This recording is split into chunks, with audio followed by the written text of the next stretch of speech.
Hello, everybody. Welcome to the Conspiracy Theory Fun Show. Today I have another video. It's like my fifth video. I have good news. I'm going to be talking about the primary differences between my life here in Germany and the United States, where I lived in California for most of my life. I've been here for about 10 years, and it's pretty good. It's pretty cool. But I think primary system differences explain a lot of the what I think is helping Europe basically rebuild itself and be producing positive people pressure, as in the population is still growing here. And primary, I mean stuff like food, shelter, sanitation, transportation, those sort of things. And I think when you have your primaries right, then the rest actually comes easier, like healthcare, for instance. Not a big difference. That's an auxiliary industry. It's if you close down all the medical facilities in the U.S. or Europe, probably life would get better again. Or, for instance, they talk about vacation times and stuff like that between the U.S. and Europe. And if you get your primaries right, like Europe's done, then you have more vacation times. That's just the fundamental thing. So let's get into it. First, big primary life support system is hunger, obviously, and the Europeans do a pretty good job of that at this point. That's been a big issue in the past. That was basically one of Mr. Hitler's big campaign promises, is that not starving, but he failed miserably on that, obviously, and actually the regime was way too complicated and failed at really helping alleviate the hunger problem. So this is a big issue. The supermarkets here are a lot better. They have like 5 to 10,000 stuff instead of like 50,000 stuffs like the U.S. supermarkets have. And that just means that you save on a lot of costs, which is really great for alleviating hunger. And then also, it's a lot faster to go shopping. Here, it takes like half an hour to do the same shopping that you would in the U.S. It takes like 50 minutes or something. And it's also half the cost too, which is pretty awesome. Again, half the cost against the wage.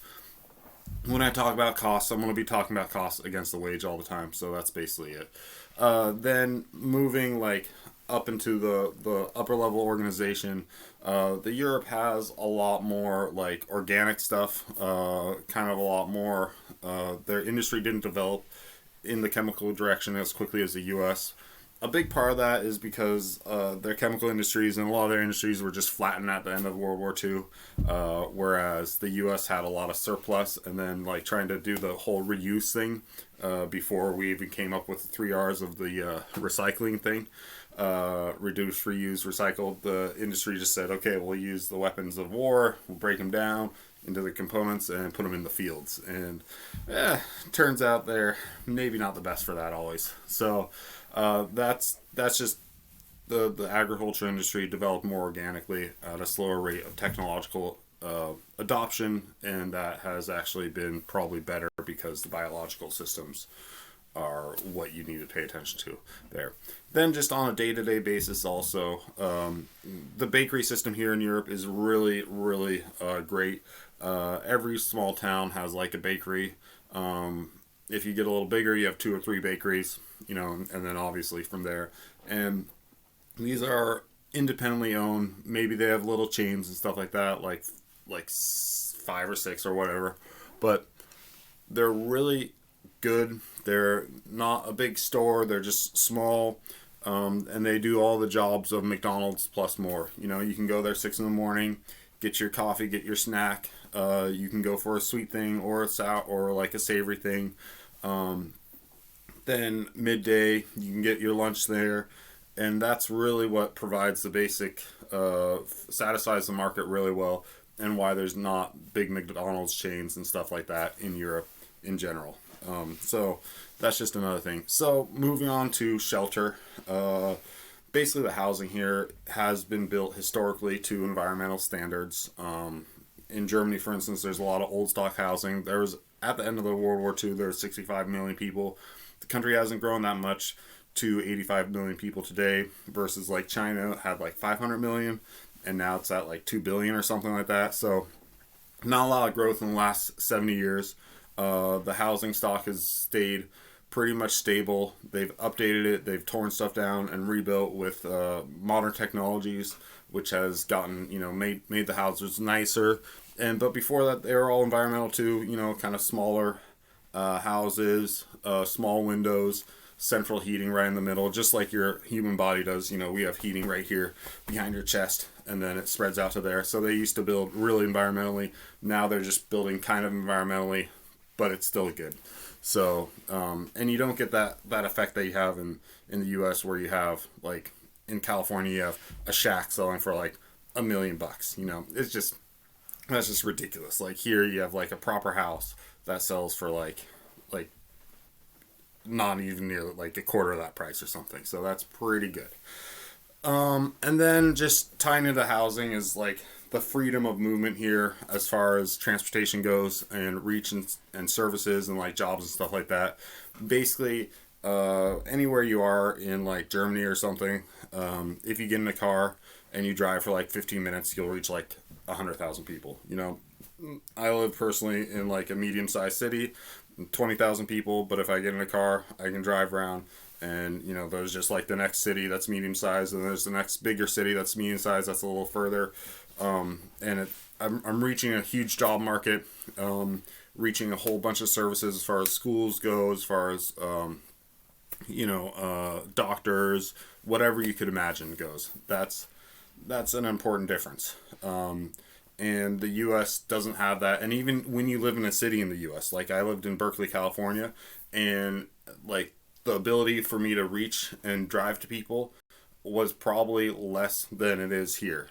Even living in the city in the U.S. because of the way the U.S. cities are structured. That's another freedom movement things, is that Europe has capillary roads and the U.S. Doesn't have really capillary roads. If you look in your neighborhoods in a city or in suburbia, you have really big roads, 2 full lanes of parking, 2 full sidewalks on each side. And Europe doesn't do that. They have like smaller road, maybe 1 sidewalk on the side, and that just lets more space be used for housing. And so I always like to point out that sidewalks in the U.S. actually hinder walking because of that relationship. So I thought that was kind of fun to always say and repeat. The next category that I think is really a primary system that's a difference between the U.S. and Europe is the education system here. The education system here has traditionally always been tied to work, and as Europe basically killed itself in the war, that's kind of doubled down, and so they've always had this education tied to work, and their education department just supports like 300 different careers, which is actually a pretty big number, and then it supports those, and then the businesses kind of figure out the rest, as far as like, if you're a special business, you need someone here. If you have 300 different careers to choose from, there's probably someone that's pretty qualified for that work, so it's pretty simple idea there, where the U.S. education system hasn't really been tied to work. It kind of comes from a aristocracy system, and then obviously winning the war gave the U.S. a lot of extra cash. It's kind of like winning the lottery is bad for people, then your education system gets more idealized, and although the U.S. has done pretty good, with a lot of things, you can just see the damage there, and I consider that, like, my sister, she killed herself a little over a year ago. She was okay when she was like 18 or something, but after she went to like the university system, she just learned like gobbledygook, and it didn't, like, you'd think that investing in something makes it better, and there's an educational investment there through the California education system that made it worse. I dropped out of school, so I kept my value. And then also another major theme is, as a primary system, is the legal system here. It's just a lot less complicated. They don't have the different layers of legality. They don't have all the gray areas like the U.S. system has. And that just reduces the amount of paperwork. And then also just like taxes, for instance, I send my taxes in here, I get a response within like a week or two, versus in the U.S., you send your taxes in. I'm getting responses like 6 months now. I don't know how it is. That's on the federal level. since I still just file taxes for whatever. But it's just ridiculous. And so the U.S. just somehow has, I think, one of the major things is that there's a lot of corruption through complication, and that means that every thing you want to do, you have to relate it to everything else. And this has just been a disaster. And this has really been really made strong by technology. We have a lot of communication, which is supposed to flatten things and make things simpler. But what it does is that you just have to relate everything to everything else, and then no one really gets progress done. And a lot of the technology is just the last 20 years has probably been a negative GDP, and then we just print money to make it look like the GDP is going up, where really it's just not. And you can see that with the wage disconnection between the prices of things. So, and then continuing on the legal path, going into politics. The Europeans have a system where they just vote for the government, and also a democracy, but then the government has to build a coalition to actually govern, where the U.S. system is kind of like two sides fighting each other. It's kind of like the Sunni and Shias in Islam, Islam was kind of the thing that lit the Arab Enlightenment, but it's also the kind of thing that has put out the fire of the Arab Enlightenment, so kind of like Islam, the U.S. needs to figure out a way to make this two-party system kind of work, or else you're just fighting each other and not really making any progress. And Europe has done that. For instance, Merkel was leader here in Germany. She led a lot of people in 2015. A lot of people said, hey, we want to stay like Europe, we are like the natives of the country, kind of like the Native American things. So we can help people out, but we don't want to give away the store for free, right? So then she kind of changed, and she just changed it a little bit, and they worked it out, and the people were happy. Europe's helped a lot of people. There's a lot of immigrants here that are integrated into the system, which is how it works here, is that Europe in general is just a lot of people moving around in general, and so they're really used to integrating. So they come here, they learn the German, they learn a career, and then they're integrated, and the U.S. just doesn't have that integration backbone, because it doesn't have that backbone as far as the educational system being there for training people and reinforcing jobs. The U.S. education system was in a large part actually set up to take people out of the job market, so that's a different thing. So, and then as far as energy goes, if you're looking at Europe's transition to green energy, it's pretty obvious. They don't really have that many options. So if they can get off of Russian oil or gas, if they can get off of gas from the North Sea, it's probably a good thing. It gives them a lot of freedom. And if you look historically, Germany faced very hard power shortages for fighting the two wars that it fought, the last two wars. And so the green agenda might just be a secret neo-Nazi agenda, just to be able to free the German army from energy constraints, so I always like to think about that. And then the recycling program here. The coolest thing about the recycling program here is that if you actually trace back its roots, and really the fundamental building block of the recycling program here, which makes it all work, is the beer bottle. Basically, beer was important in Europe a long time ago because it was sanitized water, and so then the beer bottle becomes important, and so then basically you just have the beer cases, and if you can drink 2 or 3 beers, and you can put your beer bottle back in the right place, and then take it into the store and switch it out, then you've basically got the environmental program right there. So maybe Budweiser, maybe Coors, maybe all the other big beer companies should stop the beer wars. I see the ads on TV too sometimes, and get a recycling program going for the U.S., So basically what I'm saying is that these big ticket issues that the U.S. politics are always saying that are causing a lot of destabilization really aren't that big a deal, and the U.S. just should cool its jets, work on the primary systems, and the differences between communism and capitalism, they're just a lot of mental masturbation.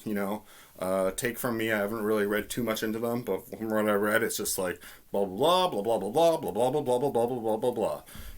And one thing that also Europe does a good thing is just taking advantage of parking lots. Like for instance, when I go to the dump here, this is another thing that I like to say is that it's just a parking lot, and they surround it by containers, and then you put the stuff that you have from that you want to throw away to where it should go. I've been to a lot of dumps in the U.S. and there are these multi-million-dollar structures, and they even win awards, and it's BS. Compared to like just a parking lot with structures around it, with like containers around it. It's complete BS. It costs like 3 times as much at least, and it takes like twice as long to do all the stuff. You just don't need to make things so complicated, and then the U.S. can just straighten itself out, and we won't have like this World War III, because we all know that liberal policy makes countries fall back on the military option. That's just what's looks like it's going to happen in the U.S. So I hope that there's no big war caused by these liberal policy missteps, and that the U.S. can just get back into a less complicated space and get happy. And that's why I made this video. So I hope you like it. Ciao.